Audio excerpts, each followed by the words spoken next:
You are listening to Christian Audio's production of Praying for Boys, Asking God for the Things They Need Most, written and read by Brooke McGlothlin. This audio recording was produced in 2017 by Christian Audio, which owns the copyright. No portion of this recording may be reproduced for any reason without prior written consent from Christian Audio.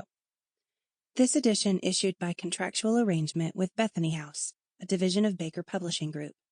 Originally published in English as Praying for Boys, Asking God for the Things They Need Most. Copyright 2014 by Brooke McGlothlin. All rights reserved.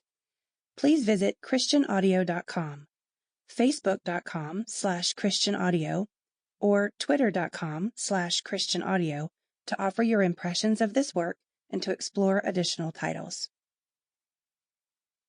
To my grandmothers, Catherine Trout Lloyd, CAC, and Wanda Jewel McDonald, Dual.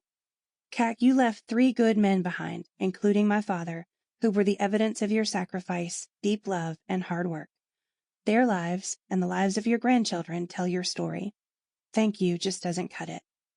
Dual, thank you for teaching your children and grandchildren the power of prayer. Apparently it stuck with me until heaven. Boys are a battle zone. I watch their little faces as we prepare for bedtime prayers. I'm overwhelmed with love for them, overwhelmed with parenting them, these little boys who've stolen my heart and rocked my world.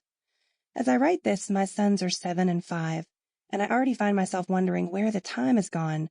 I'm running as fast as I can to keep up with every step they take, tucking each moment away in my memory for safekeeping. I asked God to give me boys.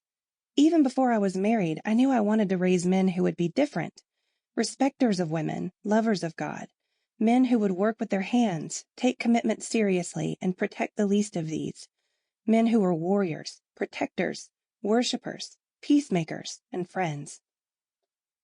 Fast forward 12 years or so, and the present-day circus that is my life often finds me asking, what was I thinking? I don't have any clue how to be a mom of boys. They're rough and tumble. I don't have an athletic bone in my body. They're loud and obnoxious. I enjoy peace and quiet. They love dirt and mud and bugs. I'd rather curl up with a good book in my cool, clean family room. Obviously, God has a sense of humor.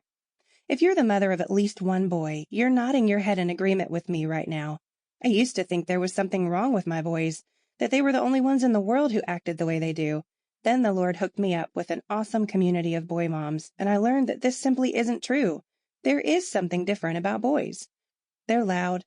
They like to leap from tall buildings with no safety net, aka jump off the top bunk bed.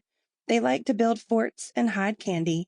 They break toilets and go in and all over anything but the toilet.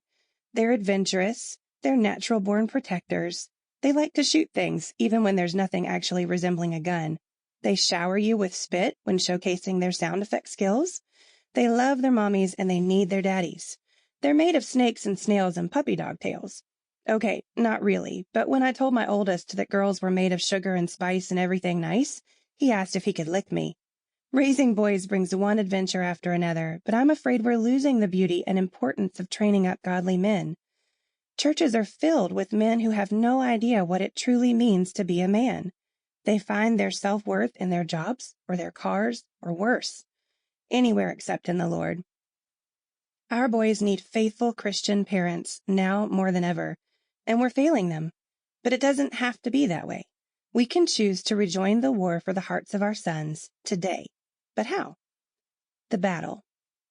In his lifetime, Eli the priest was given 3 men to train, teach, and raise, but he only got it right with one of them.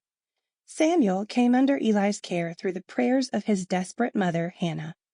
After years of being barren, she vowed a vow and said, O Lord of hosts, if you will indeed look on the affliction of your servant and remember me, and not forget your servant, but will give to your servant a son, then I will give him to the Lord all the days of his life. 1 Samuel 1:11. So Samuel, the fruit of that desperate prayer, spent his childhood with Eli in the temple. Even as a child, Samuel knew and listened to the voice of God. We know him as the man God used to choose the 1st and 2nd kings of Israel. We can assume Eli trained Samuel in the ways of the Lord. Certainly he helped him to recognize the voice of the Lord, 1 Samuel 3. Sample complete. Ready to continue?